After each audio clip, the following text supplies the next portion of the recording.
Hello everyone, it's Davide here and welcome back to Learning Finance. In today's video guys, we are going to talk about Visa stock, okay? So ticker symbol V, a very interesting stock, and we are gonna see some fundamentals and do a valuation, okay? So leave me a like if you find this video interesting and subscribe to the channel. And let's begin. So Visa, the top of the industry in terms of online payments, okay? So financial services, mainly online payments. A trend that basically the online payment trend, as we can see here, has been increasing almost exponentially, okay? Now this is in the US, okay? The payment market size from 2014, we can see an estimate until 2025. But this is going on not just in US, but all around the world, okay? And also countries like India and other countries. Just bear in mind the size of those countries, okay? So of course, in terms of overall, the industry is very interesting, okay? And Visa is the best company in that industry. And let's take a look at the balance sheet of Visa, okay? So the last one, this is for Q1 2020, okay? Now, if you want to see a comparison between these top companies in the industry, I did a comparison video like 2 weeks ago, so go to check it out if you haven't already, where I compare Visa, MasterCard, PayPal, Square, and American Express, okay? So this is just a summary, and that one is more detailed, okay? So go to check it out. Anyway, total current assets and total current liabilities, here is what we get, a current ratio of 1.25, okay, which is above 1 and it's positive.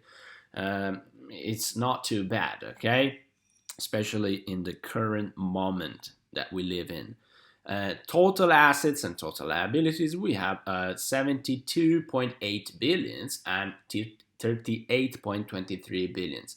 That gives us a stockholders' equity of 34.58 billions, and the ratio, okay, the ratio is 1.90, which is very great, okay, it's almost 2, meaning that Visa has almost the double amount of assets comparing with liabilities, okay, very positive thing. When it comes to the debt ratios, we have the debt to equity, so total debt divided by this one, we have 51.73%. But when it comes to taking the net debt, we have that is below 25%. Okay, so it's a positive ratio, not too bad. Okay, I like it. The market cap is 328.46 billions, and that gives us a book to value of 9.49. Okay, now this is epic. Look at that. This is what you want to see in a company, okay? The last 4 years revenues basically just increased constantly, okay, according to the trend in the industry that I showed you before, okay?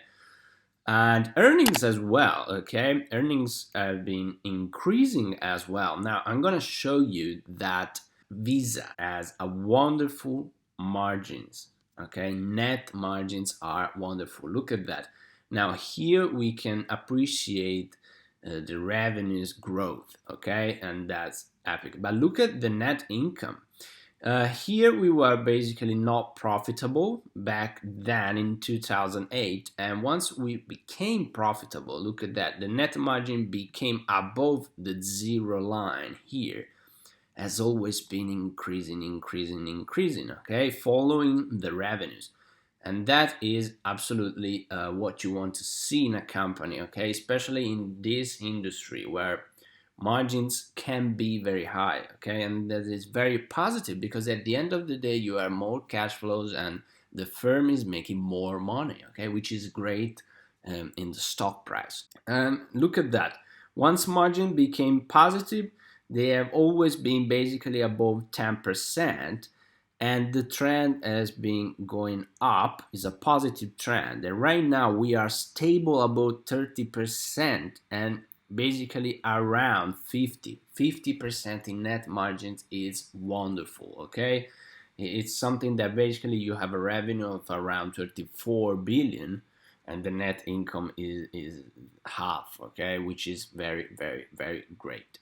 Let's see in terms of cash flows, okay, what that means. We have the last 4 years, the cash flows from operating activities has been this one, okay, growing. Look at that. We started in 2016 with 5.5 billions, ending up in 2019 with 12.78, okay. The capital expenditures, as always, has been this pretty constant, okay. So cash flows increasing, capital expenditures constant. That gives us a free cash flows to equity that has been increasing a lot, okay? And that is awesome. It's a very great industry and a very great company, okay? When it comes to revenues, let's see what we have. We started in 2016 with 15 billions and going up to 18.35 in 2017, a growth of 21.72%. Another 12.26% going into 2018 gives us a 20.6 billions. And going to 2019, another 11.49%. Okay, now from that, we get the net income margins just divided by the net income historical divided by the revenues. Okay, and that's what we get. Now, as always, we have to take an average of these things. Okay, so we showed you the positive trend. Anyway, I wanted to be a little bit more conservative, okay? Just bear in mind, I took 44%, okay? Now, this is a conservative thing, okay? In terms of free cash flows divided by net income, that's what we get. And here, basically, I took the average, okay? Just simple average of this plus this plus this plus this one divided by 4, okay? So 106.81% of net income becomes free cash flows to equity, okay? Perfect. Now we have what we need to try to forecast the next 5 years. Now, in 2020 and 2021, we have analysts' estimates, okay? Now, for 2020, they say, well, probably with this pandemic thing, Visa is gonna make a little bit less, okay? So those are analysts' estimates. And they say 22 billions in 2020 and 24.32 in 2021, okay? So a decrease of minus 4.25%, a negative growth for 2020 revenues, and a bounce back, okay, going to pass the previous 2019 revenues in 2021, okay, with 24.32 billions and a growth of 10.55, okay? Now, here it comes our scenario analysis, okay? Because we have to give a growth rate to those 3 years, okay? From 22 to 24. And my scenario analysis, I start from 9% going to 15% in growth of revenues. Let me show you what that means. With 9, we end up in 2024 with revenues from Visa of 31.49 billions, okay? While in the last scenario, 15%, we end up in 2024 with 36.98 billion for Visa, okay? So a huge growth in 4 years. So now let's go and see what we have. The first scenario, as I told you, is the 9%, and I'm gonna do the same scenario with both 3.5 perpetual growth and 4% perpetual growth, okay? The rate of return I choose is 8.5%, okay? So 8.5% discount rate, perpetual growth, 350 and 4 for all the scenarios, okay? Let's see what we have. The first one, 9% scenario. We have a today's company valuation of 258.4 billions and divided by the total amount of shares outstanding. That gives us a fair price of $152.9 per share, okay? By increasing the perpetual growth, we have that today's company valuation is 282.7 billions and the fair price is 167.31. Now we go up with the rate, okay, 10% scenario, same 3.50 and 4, and we get today's company valuation of 264.8 billions divided by the total amount of shares outstanding. We have $156.69 per share, okay, for Visa. And with the 4% perpetual growth, we have a fair price of $171.47 per share, okay? Perfect. Now going up 12% scenario. So 12% scenario, 3.5 perpetual. We have a today's company valuation of 277.85 billions divided by the total amount of shares outstanding. We get a fair price of $164.41 per share. Increasing the perpetual growth, we have a fair price of $180.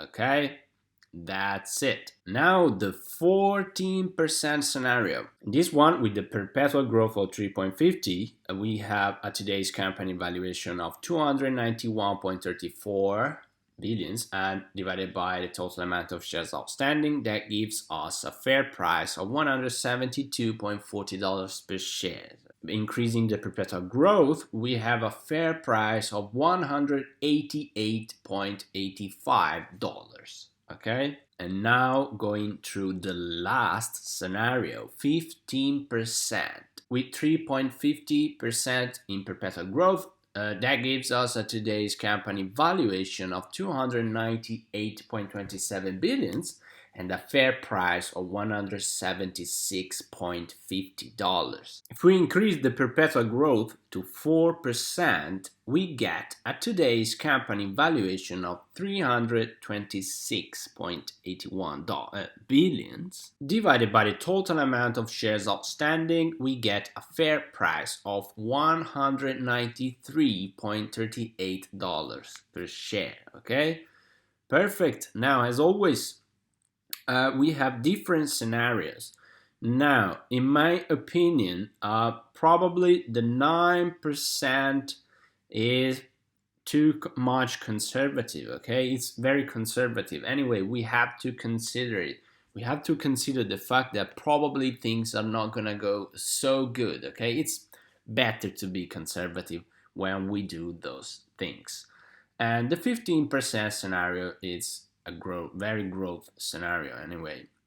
Let's take an average of all those things and see what we have, and we get an average fair price today for Visa of $172.40 per share. Okay, and as always, we take a range plus and minus 10%, and we get a range in a fair price of $189.63 and $155.16 per share. Okay, so this is the fair price range for Visa. And going back, we see that basically today Visa is trading around $194.11 per share. Okay, so what to say? Well, in my opinion, Visa is overvalued. No. Okay, I would say no. In my opinion, Visa is trading very near the fair price. Okay, very near the fair price. It's a little bit higher, but remember, this is an industry with a lot of expectations, okay? Because we saw the expected growth rate and things like that. And this is also a stock which is pretty common between investors, so it's quite normal to have some enthusiasm, okay? And the stock is a little bit overvalued, but not too much, okay? But I would say it's not even overvalued. It's the fair price, okay? It's very near the fair price. Now, of course, if you want to buy it long term, you are not getting a bargain, okay? Because a bargain would be, I don't know, if the stock is like $130 per share, okay? So that would be a bargain.